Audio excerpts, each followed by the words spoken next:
भारतीय सिनेमा के 100 साल से भी ज्यादा के इतिहास में कई विलेन आए और गए। किसी ने डर पैदा किया तो किसी ने नफरत, लेकिन एक शख्स ऐसा था जिसके पर्दे पर आते ही थिएटर में सन्नाटा छा जाता था, जिसकी गूंजती आवाज और उबली हुई आंखों ने पीढ़ियों को डराया। आज हम बात करेंगे उस कलाकार की जिसने विलेन को हीरो के बराबर लाकर खड़ा कर दिया, जिन्होंने अपनी कड़क आवाज और बेमिसाल अभिनय से विलन शब्द की परिभाषा बदल दी। आज बात करेंगे अमरीश पुरी की।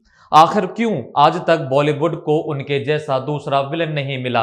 अमरीश पुरी का जन्म 22 जून 1932 को पंजाब में हुआ था। उनके दो बड़े भाई मदन पुरी और चमन पुरी पहले से ही फिल्म इंडस्ट्री में विलन के तौर पर स्थापित थे। अमरीश भी आंखों में हीरो बनने के सपने लेकर मुंबई पहुंच गए, लेकिन किस्मत को कुछ और ही मंजूर था। 1954 में जब उन्होंने अपना पहला स्क्रीन टेस्ट दिया तो प्रोड्यूसर्स ने उन्हें यह कहकर रिजेक्ट कर दिया कि तुम्हारा चेहरा बहुत पथरीला है और आवाज बहुत भारी है, तुम हीरो नहीं बन सकते। सोचिए, जिस आवाज ने बाद में इतिहास रचा उसी को उसकी कमजोरी बताया गया। अमरीश पुरी टूटे नहीं। उन्होंने कर्मचारी राज्य बीमा निगम में नौकरी कर ली, लेकिन उनके अंदर का कलाकार शांत नहीं था। उन्होंने शाम को पृथ्वी थिएटर में सत्यदेव दुबे के साथ नाटक करना शुरू कर दिया।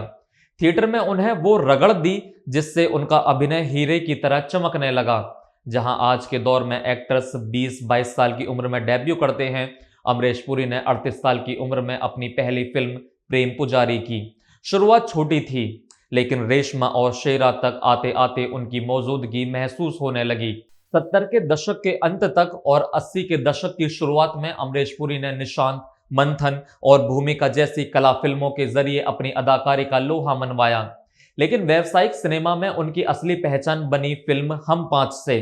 इसके बाद शुरू हुआ आतंक का वो दौर जिसने अमजद खान के बाद विलन के खाली सिंहासन को भर दिया। अमरीश पुरी सिर्फ बॉलीवुड तक सीमित नहीं थे। 1984 में दुनिया के महानतम निर्देशक स्टीवन स्पीलबर्ग ने उन्हें Indiana Jones and the temple of doom के लिए चुना।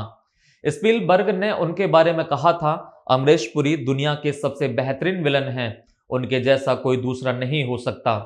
उनका किरदार मोलाराम इतना खौफनाक था कि उस वक्त हॉलीवुड के दर्शक भी दंग रह गए थे।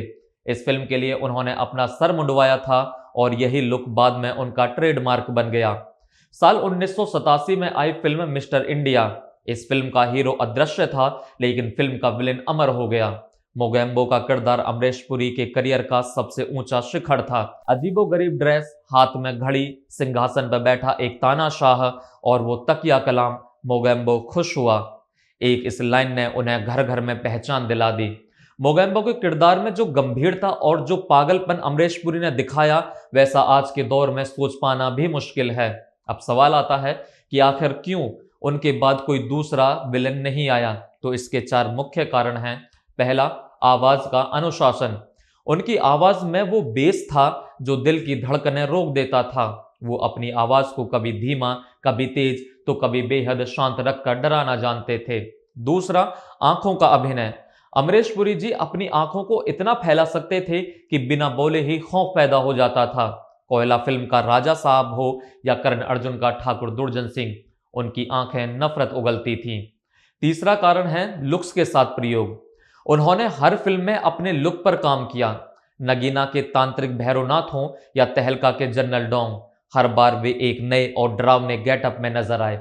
चौथा कारण है गंभीर व्यक्तित्व। वे विलन को कॉमिक नहीं बनाते थे। उनके विलन मजाकिया नहीं बल्कि पावरफुल और डेंजरस होते थे। 90 के दशक के मध्य में उन्होंने साबित किया कि वो सिर्फ डरा ही नहीं सकते बल्कि रुला भी सकते हैं। दिलवाले दुल्हनिया ले जाएंगे के चौधरी बलदेव सिंह, यानी वो सख्त बाबूजी जो अपनी बेटी को आशीर्वाद देते हुए कहते हैं, जा सिमरन जा, जी ले अपनी जिंदगी। इस एक किरदार ने उन्हें एक सख्त लेकिन प्यार करने वाले पिता के रूप में स्थापित कर दिया। घातक, विरासत, परदेश और चाइना गेट जैसी फिल्मों ने दिखाया कि उनकी रेंज कितनी विशाल थी। अमरीश पुरी फिल्म इंडस्ट्री के सबसे अनुशासित अभिनेताओं में से एक थे। वे सेट पर समय से पहले पहुंचते थे और अपने किरदार के लिए घंटों प्रैक्टिस किया करते थे। 12 जनवरी 2005 को ब्लड कैंसर के कारण इस महान कलाकार ने दुनिया को अलविदा कह दिया। उनके जाने के बाद विलन का वो दौर खत्म हो गया जहां विलन के नाम से टिकट बिकते थे। आज विलन सिर्फ एक किरदार होता है, लेकिन अमरीश पुरी के समय में विलन एक इवेंट होता था। भारतीय सिनेमा ने कई सितारे देखे, लेकिन अमरीश पुरी जैसा ध्रुव का तारा दोबारा नहीं आएगा। उन्होंने विलन को इज्जत दिलाई, उन्होंने अभिनय को गरिमा दी और उन्होंने हमें सिखाया कि हीरो के बिना फिल्म अधूरी हो सकती है, लेकिन एक मजबूत विलन के बिना फिल्म यादगार नहीं बनती। अमरीश पुरी जी आज हमारे बीच नहीं हैं, लेकिन जब भी कोई कहेगा मोगेम्बो खुश हुआ, उनका चेहरा हमारी आंखों के सामने तैरने लगेगा। आपका पसंदीदा अमरीश पुरी का डायलॉग कौन सा है, कमेंट बॉक्स में जरूर बताइए। वीडियो पसंद आया हो तो लाइक करें और सिनेमा के ऐसे ही लेजेंड्स की कहानी जानने के लिए हमारे चैनल को सब्सक्राइब करें।